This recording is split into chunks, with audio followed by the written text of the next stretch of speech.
Ce n'est pas le bon travail qui intéresse les gens dans ce pays. Et pire encore, c'est que le bon travail dérange les gens. Et ça ne fait pas avancer un pays. Pas que la culture, je vais dire dans tout. Ça pique! Aïe! Ah, c'est ça pique. Ben, soyez les bienvenus alors. Kwaro nyamainama. Dingihin goro dinsihin sosoro dahinin ye kauye gogoro. Din gonda china dinsinda haya da buniga dira. Ça pique! Aïe!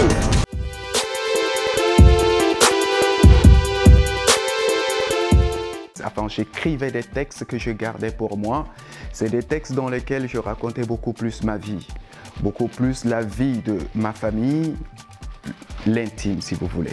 Et un jour, donc, j'étais invité sur le festival FIMA, qui est le festival de la mode africaine de Alfadi. Sur ce festival, j'étais invité, je devrais jouer avec mon musicien qui n'était pas là. Peut-être parce que je n'étais pas bon chanteur, aucune idée. Mais en tout cas, ce jour-là, j'ai dû dire un de mes premiers textes que je gardais pour moi et c'est bien passé, le public a apprécié. J'ai dû répéter le même texte plusieurs fois. Et après cet événement, les gens venaient vers moi et me disaient « Ouais, c'est ce qu'on appelle le slam aujourd'hui et tout ». Et donc après, je suis allé voir un peu ce qu'ils font les slameurs ailleurs. Pour moi, le plus important, c'est d'amener les gens à se poser des questions sur ce que nous vivons. Qu'est-ce qu'on peut faire, chacun individuellement, pour apporter un changement ou une contribution?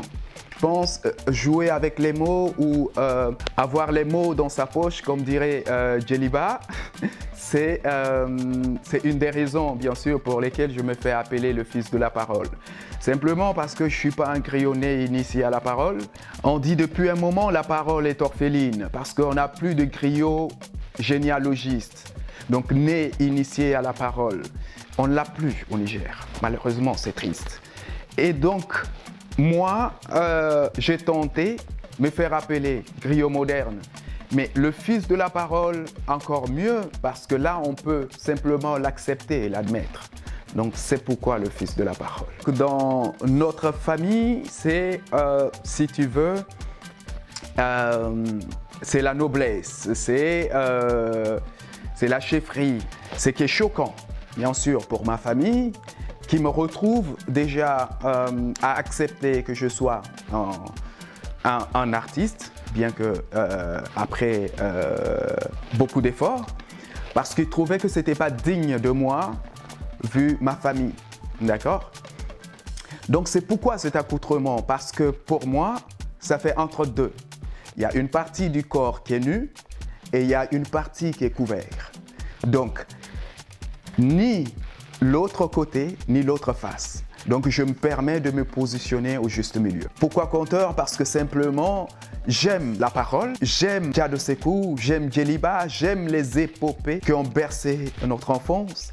Et je pense qu'il est important aujourd'hui de faire revivre l'histoire, de pouvoir partager cette richesse avec. Il faut savoir qu'en ce moment, il y a la maison de la parole en cours, juste à Liboré. J'ai voulu Liboré parce que Liboré, c'est chez moi, mais pas que. Je tiens à souligner ça. Pas que parce que c'est chez moi, mais parce que c'est à Liboré qu'il y a eu le dernier. Donc, je dis bien le dernier Doudal. Le dernier Doudal, ça veut dire quoi? Ça veut dire que c'est à Liboré qu'il y a eu la dernière école d'apprentissage autour du Doudal, le feu, où les griots généalogistes apprenaient à transmettre la parole. Et donc, le dernier Doudal, c'était avec les Djeliba. Il faut savoir aussi que les Djado Sékou sont passés à Liboré pour le Doudal. Pour changer un monde culturel, il faut d'abord beaucoup de travail. Mais malheureusement, dans des pays comme les nôtres, on accepte facilement les choses parce que je l'aime bien parce qu'il est mon ami, je l'aime bien parce qu'il est de ma famille, je l'aime bien parce que, mais pas parce qu'il travaille. Ça n'intéresse pas les gens. À un moment, il faut savoir faire la part des choses. On apprécie quelqu'un parce qu'il est de notre famille, on soutient l'autre parce qu'il fait des belles choses. À quand la Guinée-Conakry? Yes, je vous aime la Guinée. J'espère bientôt. Jonel, à quand Burkina Faso? Fabrice, sûrement bientôt aussi.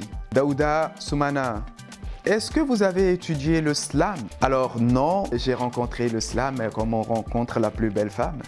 Quand j'avais 18 ans, je voulais changer le monde. Et quand j'ai eu mes 24 ans, l'objectif a changé.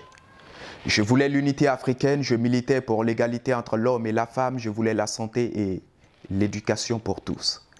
Jusqu'au jour où on m'a appelé pour me dire « Hey Jonel, ton père vient de mourir. » Et de quoi? De malaria. Et quand j'ai eu mes 35 ans, mon fils, mes priorités, c'était seulement toi, ta mère, mais aussi ta grand-mère. C'est comme ça que j'ai dû contrarier mes projets et envies pour le monde. Il a fallu la quarantaine pour me rendre compte que j'aurais dû commencer par le commencement. Alors mon fils, si tu veux changer le monde, commence par le commencement. Change-toi toi-même. Parce que la porte ne peut s'ouvrir de l'extérieur, mais seulement de l'intérieur.